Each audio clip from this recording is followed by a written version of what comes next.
Okay, I'm not like officially starting the podcast yet until I get my breath back. Anyway, tell me how your morning was though. What did I do? Just went to the gym. So fucking sore. I've been painting as well, actually. My nails are gross. Ew. I did Pilates this morning and I didn't realize I booked an intermediate. I was like, Ooh. why is it so like, and then I was like, oh, you stupid fucking bitch. Like, But you did it. yeah, I did it. Can I ask, when did your sister decide to do voluntary assisted dying? So she was in hospital. I don't know if you'd say complications, but a run of little things that are going to plan, I guess. Yeah. And went into hospital and had been in there for a little bit. They were trying to figure out what they were going to do. Yeah. Sort of got told, like, probably looking at the palliative stage now. Yeah. Thankfully for us, we have some relatives who are in medicine, and so sort of came and had a chat and were like, what do you want to do? Like, there's always going to be the option for chemo. A bit like surgeons will, if there's a chance that they can always operate, they will. Yeah. But like with the chemo, she was saying sort of, you can have chemo, but really ultimately it's not gonna do much. Yeah. And, think about what your quality of life, like, it might move the needle a little bit. You might get like 6 more days or something. Statistically, that's kind of what they want, but what do you want? Yeah. Anyway, so yeah, she decided no chemo, and then just wanted to look into the V.A.D. Yeah. Which she was so sure of. Yeah. Like, she just was like, the first thing, she was like, okay, what's this euthanasia process? Like, Yeah. what is it here? How do I go about it? My mum was super interested in it as well. There was a period where she was adamant she was going to, but we kind of missed the opportunity to, because we didn't realize she was really at that point until she was. And then obviously, as I know you're about to tell me, it's quite a process to organise, right? Yeah, it can be. It's a bit of organising. The staff that work for V.A.D, under the V.A.D, I don't know what they're called, they were fantastic and sort of guide you along what you need to do. You have to meet particular criteria. Yeah, I think you have to be terminal with, is it under under 6 months? 6 months or 12 months if it's neurodegenerative, I think. Yeah. And then you need 2 doctors that will sign off saying that you meet the criteria. Yeah, my sister did. Once you're approved, I guess, Yes. then the V.A.D team will sort of organise a time to come and see you wherever you are. So it can be in hospital, although I think some hospitals don't allow you to take possession of they call it the substance. My sister called it her death juice. Oh. Because I just feel like saying the substance over and over again. It just seems so... That sounds like a Black Mirror episode. Yeah, Isn't there actually a movie right now called The Substance? Isn't that the one with Demi Moore and with the... Yes. Haven't seen it. The Substance. Fucking hell. Wow, I should... Yeah. But they don't allow you to take it into the hospital? Some hospitals. So religious hospitals, I think, mostly. Yeah. Like, you can't take possession of it there, I don't think, and they don't really support you having it there. That's what Mum and I had in we were in like a religious hospital, and it was sort of like they can't assist you. I mean, it was too late for Mum to sort of go through with that. But they weren't able to do anything for you. Like, you would have to organise these appointments yourself outside of the hospital, and essentially if you were to bring it in, they don't know about it. Yeah, that was... Yeah, so yeah, my sister was in public hospital, so they were all okay with it. They were pretty on board, and it's sort of like, I guess, they were very private about it. Like, you don't have to tell anyone if you don't want to. Yeah, that's what your intention is, or that you're applying for it.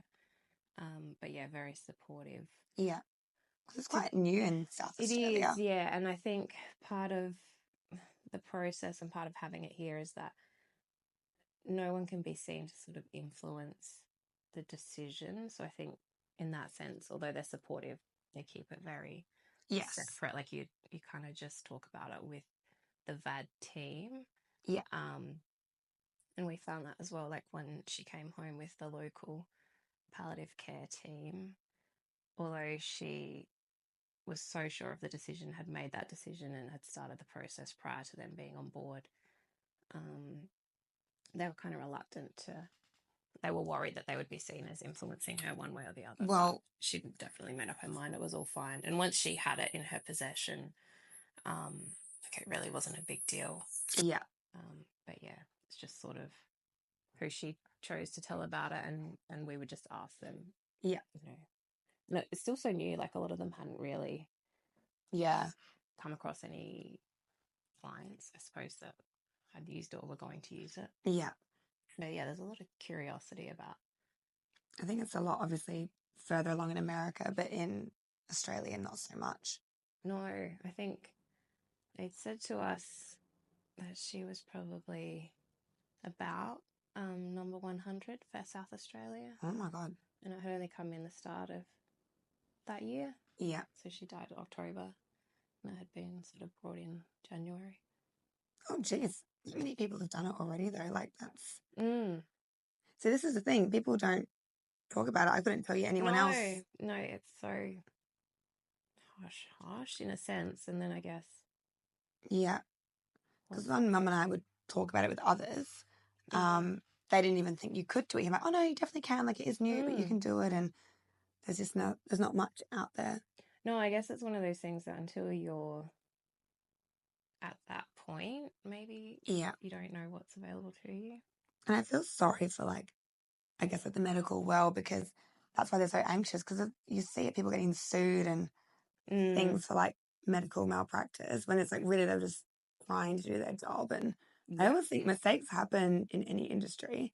If I fucked your lashes up and whatever, sorry, but my God, you make a mistake in the medical world and you're fucked, you're sued, you're in jail. Consequences can be so dire. Yeah, and there are people that are obviously doing the wrong thing, but there are definitely people you see where, like, it was an innocent mistake, but, you know. Yeah, I think the biggest thing seemed to be, with our experience, that no one wanted to be seen to be influencing her decision. But yeah, it was so far from that. So she was so sure. And I think it is a great thing, especially someone, in her case, she'd been going through treatment for a number of years, and you're sort of going along with the best treatments for you. Yeah. But so much of it is out of your control. And it was sort of like something that could give her back that control and choice. And the other thing, like, it's not, you don't have to use it even if you have got it in your possession, if you have been approved.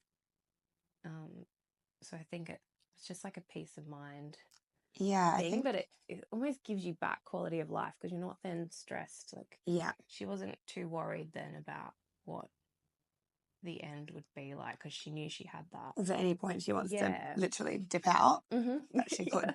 So you're 100%. Yeah. Because when I was looking into it with Mum, it was like there's a percent of people that get it and never use it, but for them it's the control and having their power back of, like, if they want to, they can. Yeah. And if any day or any night gets too hard or anything happens, they've got that choice. Because that's, I mean, like, it's another episode, but Mum was happy in the end with hospice, and it kind of came out that she just didn't want me to see her deteriorate or have to look after her, which obviously it's an honor for her to deteriorate, but it was an honor to be there for her and help definitely, her. So I'm glad in the end, but where's I going with that? Ew. Where'd my brain go? No, I'll come back to that. She's gone. Brain fog. It is. I think it is such an honor. And both, like with my mum, she died at home, probably more similar to your mum, in like, what would you say, like the traditional way of dying? Yeah. Was she on palliative care at home? Yeah. So like the morphine and the... Yeah. So all the symptom management that you would have.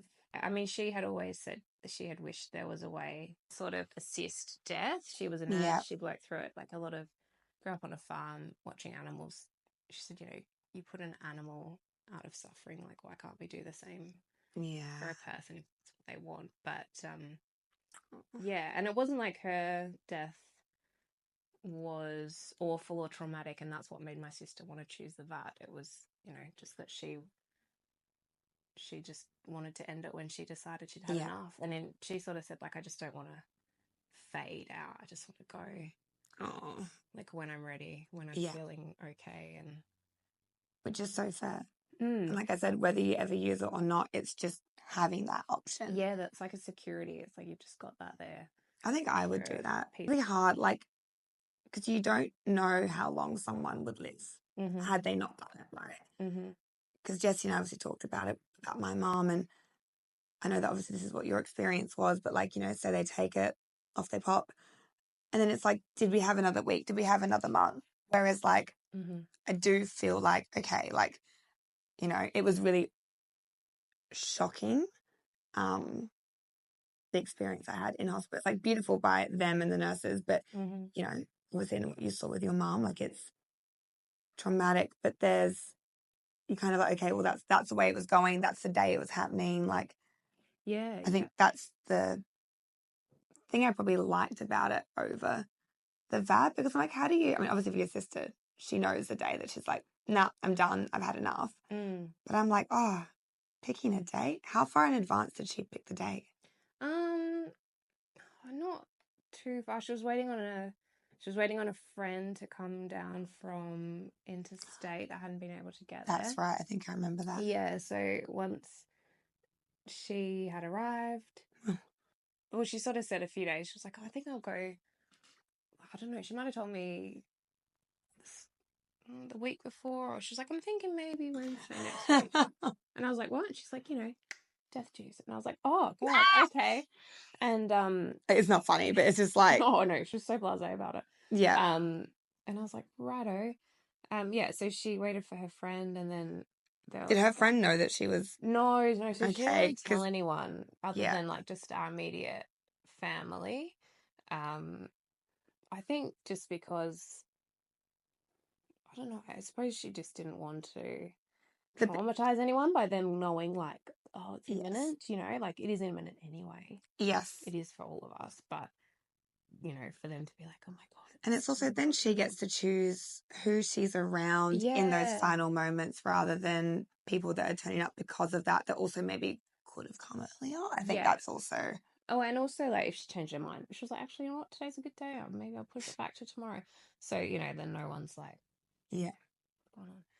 But yeah, so she had, like, her sort of longest best friends came for lunch, hung out for a while, and then they left. And then she just went and had a sleep, you know, as you do, had a little nap. And then she woke up and she called out and she was like, all right, I'm ready. And I was like, no. What? And she's like, yeah, I'm feeling good. Let's do it. No. And I was like, what? What? I'm not ready. Wait, okay. like... It's not about me. It's okay. And then, yeah, she, like, got up. She's like, so how long? And I'm like, well, you can't have it yet. Sorry, I've gotten, like... It was just Hang on, so she's had a rest after lunch and she's like... She woke up, she's like, all right. And I was like, no, we need a bit of time. Like, you can take a couple of medicines beforehand, like, just to sort of for anxiety. Not that she felt anxious, but you know, they just provide them. Hang on, so were the friends still there at the house? No, they'd gone. Okay. Yeah.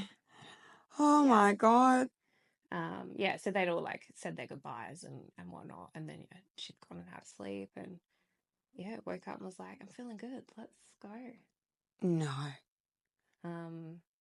Yeah, and then we just, like, they recommend to you, because it's quite a bitter taste, you have something, I mean, drink whatever you want, but, you know, if you're worried about it, have something similar. So gin, orange juice, coffee, things like that, just to sort of prepare your taste buds, and then also to sort of wash the flavor. Wow, I'm picturing me, like, mixing it into, like, a strawberry matcha. Well, because it's only a small amount, you have to be sure that you have the full amount. So it's more like a shot. Okay. And she was like, oh, what if I can't drink it all? I was like, you have been preparing all your life. Like, she was the biggest party girl and like shot girl. So it's just a, you know, fireball at the club. You know, went into this like really peaceful sleep, and then just, you know, died eventually. Yeah. We all had a drink anyway, like before she did this, and then some chats, you know. Take a break. No, don't be. Gonna ruin my lashes. No, you're all good. Um, Take a break whenever you need. Oh my God. How are you feeling? If it's too much. No, it's fine. Sorry. No, don't be. When I have such the same, this is like what I wanted my podcast to be. It's like, imagine if it was sat like, and then this is what happened. Like, no, like it's meant to be. I've already had like 10 people reply being like, it's so nice to listen to this in this way. Normal. I know, like with my mom, I think, and I know, like it never goes away, obviously. Time doesn't erase it or anything, but it just felt like for so long that the memories that you could access all the time and straight away were like towards the end. It's just like the suffering and the death and yeah. Yeah. You're like, why can't I know. other things first? Well, that's the thing. So like even walking home this morning, I was looking for photos and videos for something completely non-mum related. Mm-hmm. But then when I was in that segment of my camera roll, as I saw mum all the time, there's a photo of us and I smiled. And I was like just remembered the day. That was nice. And then I was like, oh, that's nice. That's like one of the first times I've looked without just like bursting into tears immediately. And then because I realized that's the first time I've looked without bursting into tears, and I thought about it all again. And then it was like back to her dying face in my brain. And I was like, oh, okay, cool, we're back. But it's still a win that it wasn't the first thought. Yeah. It's like, I mean, all I have to liken to is like my eating disorder a couple of years ago. Like for so long, you're thinking about food and calories, and it's like white noise in your head. Like everything is about it all the time. And then you get to the point where it's like, oh, this is going to be very different with mum, but like there's times I don't, but then I go, oh, I haven't thought about it. So with the film, like, oh, I just ate that without thinking about the calories. Whereas now I just genuinely eat without even thinking about the eating disorder or the calories. So I'm like, I know it will get better. It's also so hard when people are commenting like 10 years, 20 years, it's still just as hard. Oh, for fuck's sake. It's like different. Hard, maybe. Because how long ago was your mum? It'll be 10 years end of this month. Oh God. It's been a while. I think it's a different heart. I think it's really intense. Just definitely the first year. Yeah.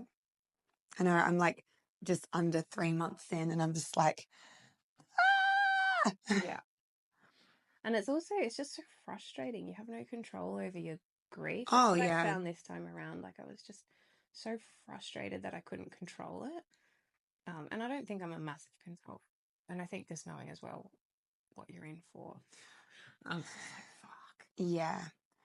I'm really lucky I haven't lost anyone previous to mum, obviously. But I feel like I've gone into it completely raw dogging it, whereas like obviously yourself and another friend of mine, you've lost your mum, and my friend lost a friend of hers, or maybe like 8 years ago now. And we were kind of talking about it, and she's like, you and her, you've already gone through the, oh, I'm going to text him, oh, I can't, or oh, I've thought of this, I can't share with them. And, you sort of, it's very different with each person that you lose, obviously in the relationship you had, but you sort of know a little bit what you're in for in terms of just like, I guess it's the daily habits. Like even flying home from Gold Coast yesterday, I was like, oh, I'm not going to be going past mum's on the way home to see her after the trip. And it always just hits you. Yeah. Yeah. And it's kind of like Beck was saying, she kind of, I guess knows what to expect a little bit, even though it will be different with each relationship being different. Definitely. Whereas I had no fucking idea. And it's like, there's sometimes I'm fine. I can talk to you about, not all the time, but sometimes I can talk about things that are really traumatic with a straight face and without crying. And other times I see the vegetarian cup noodle option on the Jetstar menu. I'm like, that's what she would have had if she was here. And I'm bawling my eyes on a Jetstar flight over some noodles. Yeah. But then I can tell you how she foamed at the mouth and died in my arms. And that's okay. Like, you're not okay, but it's like no. Straight face, no tears. You're like, yeah. Yeah. And then like, I'm not sure. Oh, did I see you 2 weeks after your sister? I would have seen you fairly recent after. But another client of mine, she had a friend pass, and we both said like we were crying, and I was crying daily in hospice, crying the whole lead up, and then when it happened, almost in shock and nothing for a few days. Like I didn't cry until the end of the funeral. I feel like I was just in shock. I looked like a deer in the headlights. And then I was kind of like, why? Like, have I been beside myself bawling all week? And now that it's happened, I'm just kind of, I wasn't okay, but I was just like, Yeah, just going through the motions. yeah. But I think I was so busy with the funeral and There's lots to think about. yeah. Planning, and I think you're exhausted as well. Much as you would do it for twice as long or 10 times as long and you do it over and over again, it's exhausting. And I think those first few days after, you just like, yeah. Yeah. I mean, there's tears, but yeah, you're It's like, how did I cry so much before? And now I'm just yeah. like, And then the thing I've no. feared the most has happened and I'm just walking around like a zombie. Mm-hmm. But And dealing with other people's well, grief and other people's tears, and you're just like, yeah. And you're like, are they judging me because I'm not crying in this moment and they're sobbing? that's how I feel when I have to tell someone she died and I'm just like, she died. And I'm just, yeah. And I'm like, oh, I'm upset. I promise. Like, I'm absolutely like beside myself. But it's, yeah.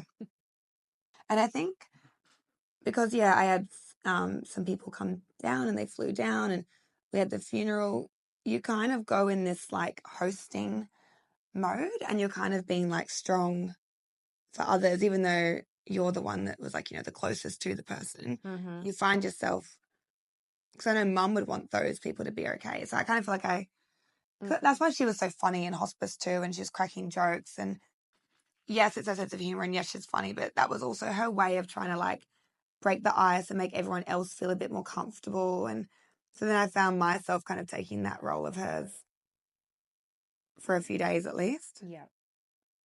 Because I was fucked. It's so fucked. It's all just fucked. Yeah.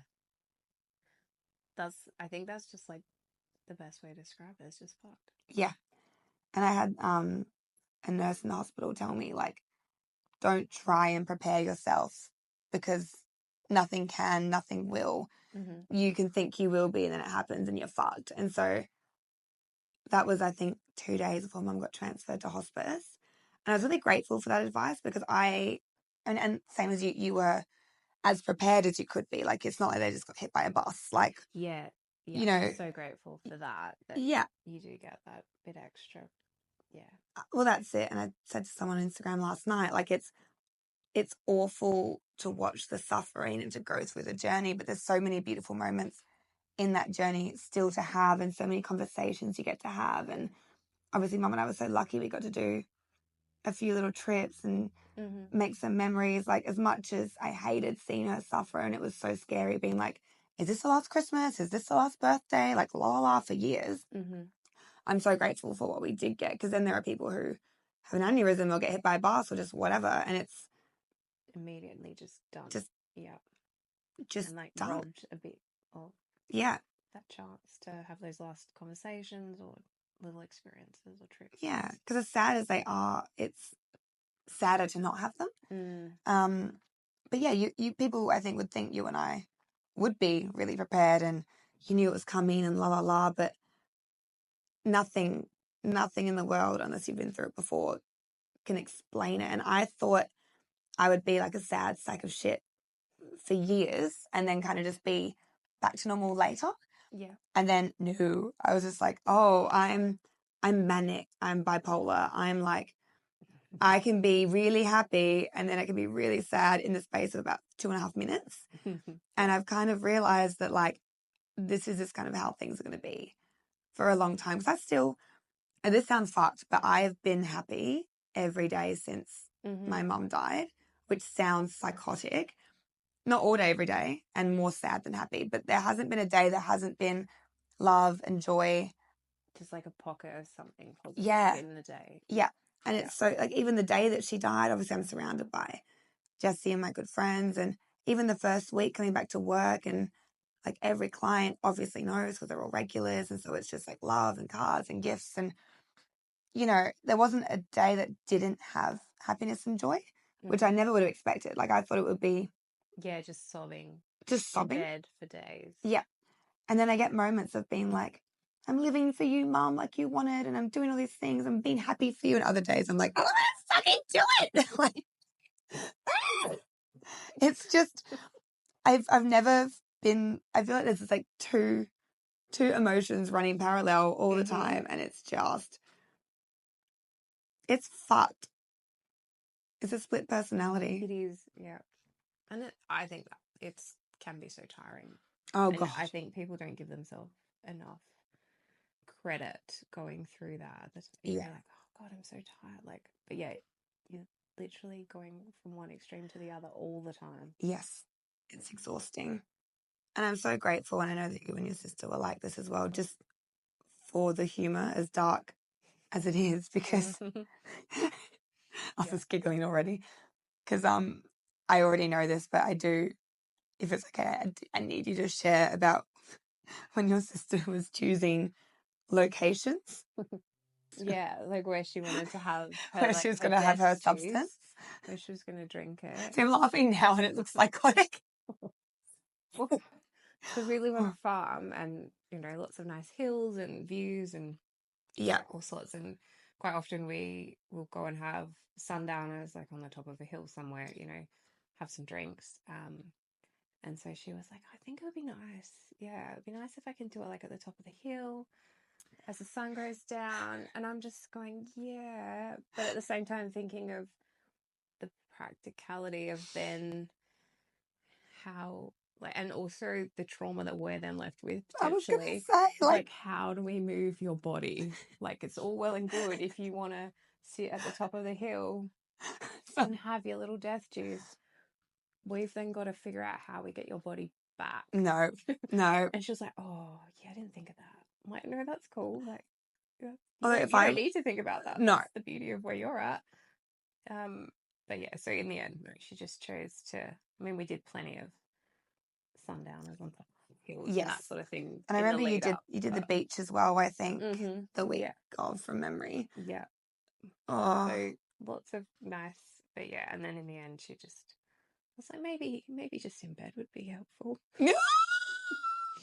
I just, like it's just such a funny concept beforehand, and then she was like, all right, let's go everyone Shut to up. the bedroom. Shut up. Led this little parade of family into the bedroom and had a little death juice there. Said her goodbyes, gave everyone a big hug, and said what she wanted to say to each person, and then yeah, we all had a shot with her, and then she don't mix it up. No, God. Imagine. She got nice and comfy, and yeah. Oh my God, did everyone keep it pretty strong for her in that moment? Yes and no. I think she had said, so when she woke up from her little nap, was like, all right, I'm ready. And I was like, oh God, I'm not. Like, that's okay. And I just immediately started sobbing. And I was like, okay, I've got to pull myself together. And I was like, okay, we need a bit of time. You need to have some medication first. And that has to kick in before you. Yeah. Anyway, so I went out and I said to, I'm like, it's time, guys. And then everyone, immediately, there was tears. And my sister's like, for fuck's sake, guys, pull yourself. So there was like humor right till the end. Yeah. She was pretty good, which like helped us as well. Yeah. And that's what they're doing it for as well. Yeah. And for themselves. It's literally how I'm coping. Like, if I don't make a fucking joke, I'm swinging from a fucking chandelier somewhere. Call me Sia. Like, it's. Yeah. You've got to laugh or you'll cry. And yeah, she was a big one for the laughs.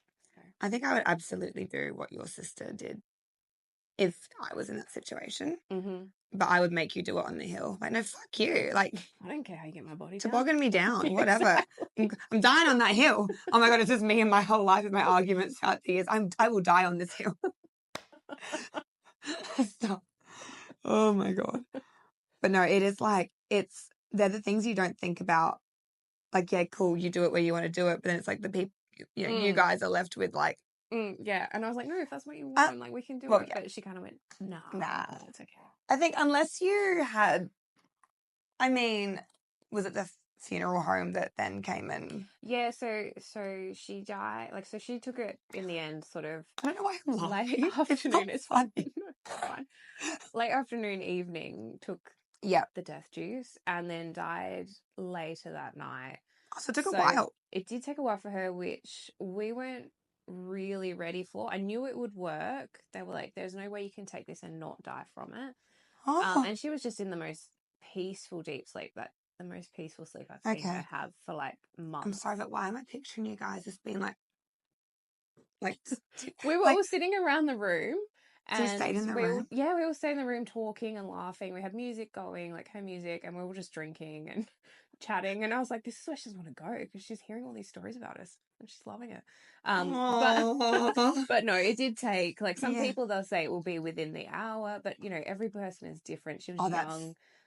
Aside from cancer, she was pretty healthy. So it just took its time to work, but it absolutely did work. And then we just called her GP because he was the one that was going to come. I wouldn't even know how to like say that to like, hey, like, I mean, obviously they know when they're prepared, so they know why you're calling, but just like, that's like, well. Yeah. And then he came out the next morning because, you know, he said, do you want me to come down? And I was like, no, we're fine. So he came out the next morning, and then once it was done, then I called the funeral home, and then they arranged to come in and take the body. But yeah, like, we weren't fussed. I guess some people might feel uncomfortable having a dead body in the house. But I was going to say, so it was done it before. And also it was fine. Yeah, it was, you know, like, what's the point? A few more hours. Yeah. But yeah. So then the funeral home come once you know what funeral home you want, and they take the body. And then we started sort of contacting people, but also trying to keep in mind when we might have the funeral, what days were available. And that people potentially would be traveling. And then it sort of just snowballs from there, all the planning and everything that goes along with that. Because I was going to say, if you, let's say she did it on the hill, like, unless you then sort of maybe had like, not like an ambulance, like a medical team, like, I don't know, a street over, so that you can have your moment, and then you guys could be like, hey. Yeah, true. Start doing a smoke signal. Because, otherwise, like a little stretcher bed. Yeah. Yeah, it's not something you'd need to be. See, we're laughing. I mean, and look, honestly, like, we could have just no. You know, like, then there's that kind of idea. No. No. And that's how in my head when she'd said it, I was like, okay, like, I guess we'll put it on the back of the U. How? Like, okay, yeah. And she was like, yeah, don't worry. On the back of the U. What was that? I don't know how else it would be. What? No, I know. I didn't know. Because Mum was being, I'm out of breath. It's a trauma. I feel like I haven't actually been able to breathe since Mum died. Like, I'm fit. I do my walking, I do my Pilates, I run. But yeah, I feel like there's been something on my chest, almost like COVID, but it's not. It's been months of just anxiety, maybe. Yeah, grief. I feel like someone's just sat on my chest, and it's like heavy. Yeah, things that I shouldn't be out of breath for. I'm like, someone's having a conversation. Jesus. But yeah, so I didn't know because Mum was being cremated, which she always wanted to be. I remember before she was ever even sick the first time, there's this bench in England, which I'm going to in 3.5 months, that she was like, that's where I want to go, scatter my ashes here. Like, it's near her hometown. It's a really special place to her. So it was never even like are we going to do burial or cremation? It was always cremation. But I think we had thought we would do like a funeral, but just without a body, I guess. Is that what? Well, I mean, I guess everyone can do it how they want. Yeah. That's legal. But same with my mum, a funeral with the body in the casket, and then instead of going to a cemetery for a burial after, or having the funeral at the graveside, I guess, then they off they go to That's right, your mum was cremated. Yeah. I did know that. I guess we still thought we'd have like a funeral home style funeral, but she was always going to be cremated. But for some reason, because by the end of it, we decided we weren't having a traditional funeral, which we'll get into in a moment because that's another story that you and I share. But I just never looked into an actual funeral home because we weren't having a funeral. And in hindsight, it makes sense that they're still the ones to organise a cremation, but no one said anything to me. Mum and I didn't know that she was, anxiety. Mum and I didn't know that she was at the point she was when she went into hospital. Yeah. So, which is nice because I'm glad we both were just kind of cruising, thinking we were not there be out yet. again. Yeah. Yeah. But, you know, we weren't at that point, and then no one said anything to me, and how am I supposed to fucking know? And, like, it was just me doing it. Like, my parents aren't together. There's not really any other family here that were, like, guiding me or had experience. Mm-hmm. So when Mum passed, and, you know, I think we spent, like, an extra half an hour in the room, and then I was sort of like, oh, that's a dead body. Like, that's another whole episode in itself. But, you know, we walked out, and they were like, knew she was being cremated. Like, okay, so, like, who's your funeral director? I was like, oh, no, I don't have one. Like, she's not having a funeral. Like, yeah, but they're the ones that, like, do the cremation. Yeah, collect. Oh, sorry. No, it's true. And then we were like, oh, well, we don't know. And I asked if they had any recommendations, but I think legally they're not allowed to recommend anything to you. Mm-hmm. So I was like, well, who do we normally use? Like, what do we do? But I think it has to be Google #1. No, but like literally. So it has to be our decision, our choice. I don't think the hospice is allowed to be affiliated with or shown to be favouring ones over the others. Yeah. Because I was like, no, just like put me somewhere, like tell me. Anyway, so then me and Jessie, like, you know, we left and we went and watched the sunrise where she had her final sunset. Mm-hmm. It was really like, you know, beautiful. And then we went home.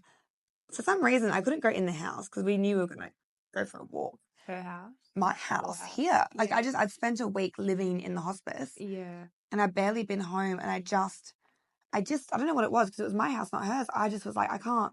You just knew it would be different. Yeah, I just wasn't ready yet. So I sat in the car and then we went for a walk. And on the walk, we're Googling like Adelaide cremation services, just in shock. And I think we'd had like 2 hours sleep.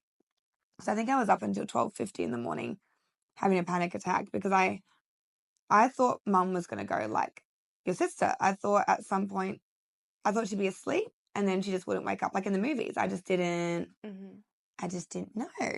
And then that's when all that trauma happened and I realized, oh no, I'm literally just going to be watching her until she dies. So I went to sleep at 12:50 finally with the lights on. And then she went at, I think it was at 2:30 in the morning. I woke up and that's when it was happening. So I had no sleep and I'm walking around at like this point, 6:30 in the morning. We're Googling and we look like we'd left a nightclub. Like, because I hadn't eaten. I don't think I even ate dinner the night before because, you know, stress. Yeah. And Jesse took me to McDonald's and he got me a sausage and egg McMuffin and it was like the driest thing in the world. It was like I'd smoked weed and, you know, like, not that I do that. But, you know, it was awful. And I was just like slowly chewing this McMuffin without speaking. And I'm like, I look like I've just left Red Square, Crybaby. Like, I look like I've had a huge night on the pingers and, you know, I'm trying to like, eat something like at Kick-Ons or something. But no, my mum just died in my arms, like, whatever. Yeah. Yeah, so we picked a home, funeral director home, whatever. And then went back and we just told them who we'd chosen and, well, Jessie did, thank God. And then they're the ones that then organised for that to happen. Yeah. Which was great. But I was just like, no one teaches you these things. Like, fuck algebra. There should be a class in school that's like taxes. Would be a great one to learn. Taxes. And I also think like there should be relationships. Like, yeah, there's counselling and whatever.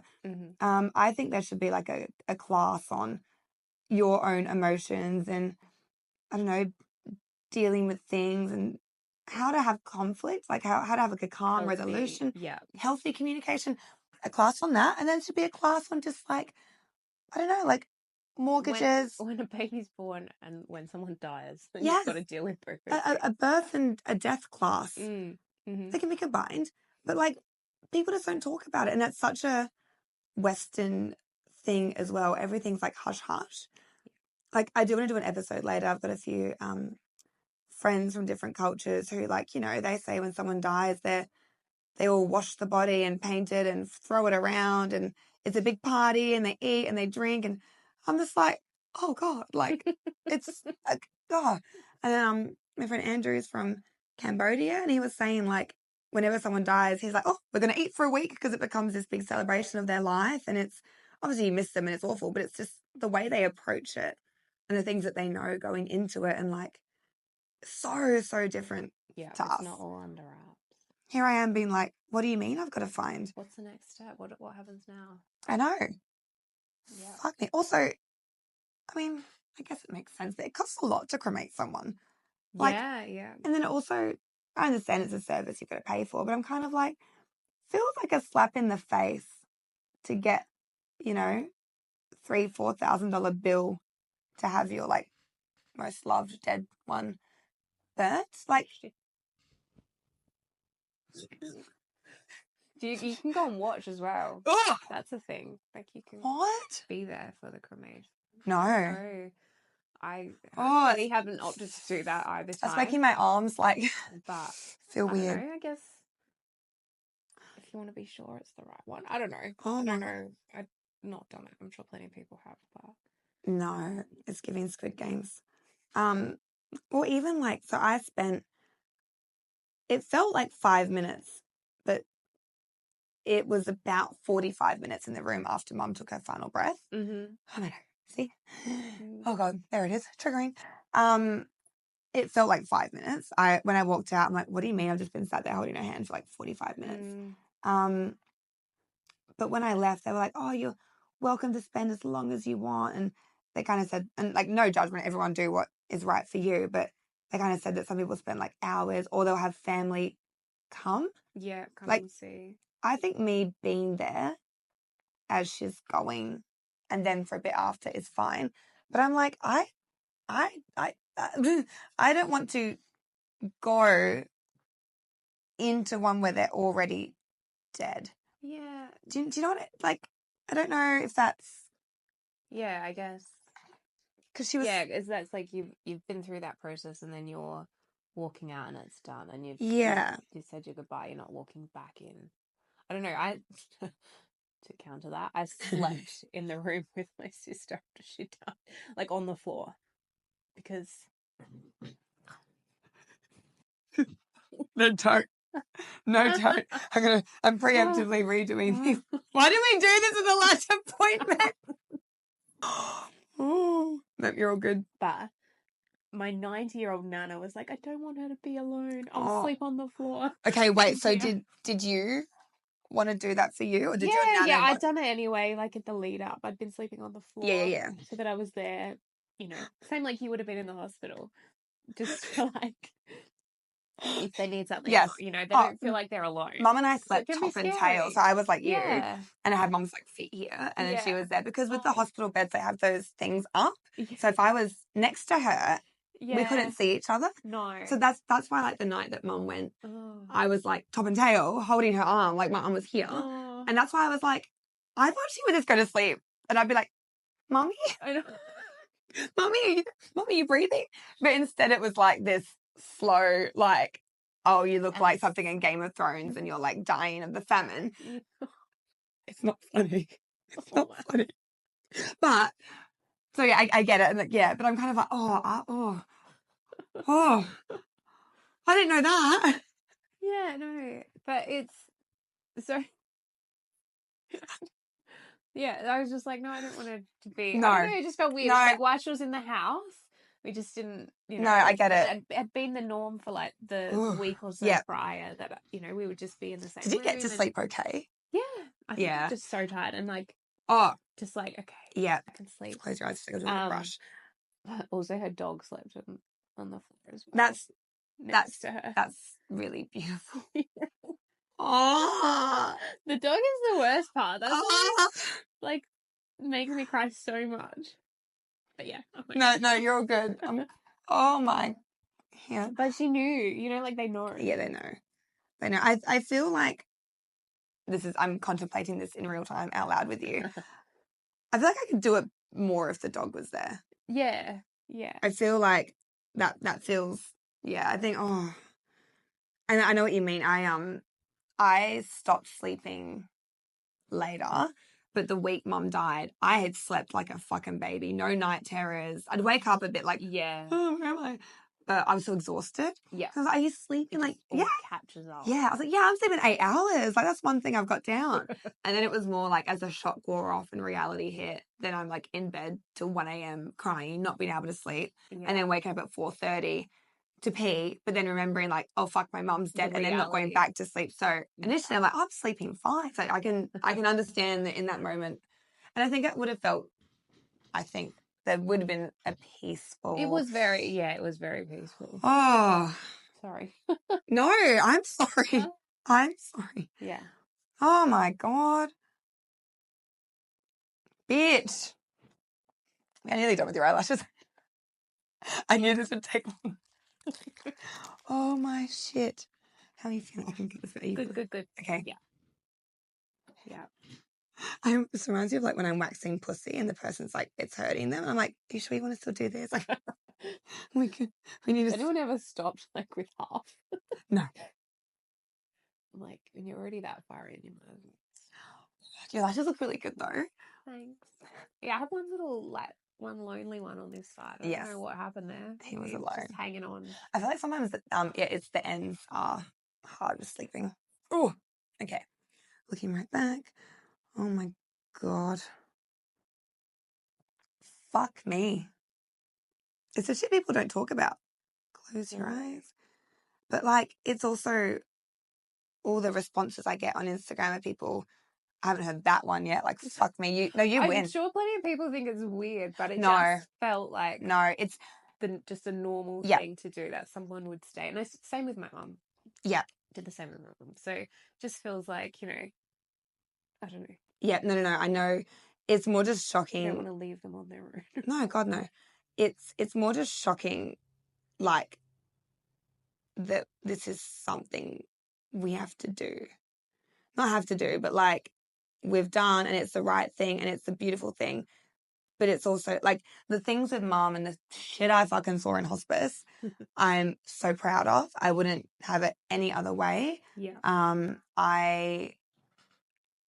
so grateful and proud for everything that I did in there for her. Yet at the same time, the shit that you see and when it's your loved one is the most fucking traumatic thing in the world. And it's like, how can something that's such, not like a good deed, but do you know what I mean? Something it's that done is out of so much love. Yeah, thank you. That's a better way to say it. But it can be so yes. traumatic. And I wouldn't change it. I wouldn't take that back. I think the guilt, I never contemplated not being there, but I think I did think about this part where I'm like, the alternative to me not having this trauma right now would be if I didn't be there at the end. Yeah. And I think the emotional guilt trauma would far outweigh the actual like trauma I have of what I've seen. Mm-hmm. So I definitely don't regret it or take it back. It's kind of like you're in a lose-lose situation. Like it's just pick your poison. Two evils. Anyway, but yes, it's just fucked. And that's why I'm like, I felt quite alone. Like I knew you and my client Kim, and there's a few people, but only a few. I don't have that many people in my life that have gone through anything like this. And so you do feel really alone and like almost like you're the only one it's happening to. But by me being open online, there's so many people it's happening to. And it makes me think like, that meme of like, be kind because you don't know who around you is going through X, Y, Z. I feel like I look at the world so different now. I'm like, is everyone okay? Because like statistically, I know a bunch of you have like not talking about. Like, is everyone all right? Like, because if I'm in a supermarket with 100 people, I'm sure like 10 of you have seen what I've seen or you've gone through what I've gone through. And losing a parent is yes, I mean, you and I both lost ours way too early, but it's technically kind of like a normal thing of life and we're supposed to eventually live without them. And I'm kind of like, I couldn't have been 50 and felt any better about it. Like yes, we're too young, but it was always going to be fucked. And I'm just like, how is this normal? How is everyone okay? Like, I just... Nah. I don't know. No. Yeah. Who are they? Is anyone okay? Everyone's just really good at faking it.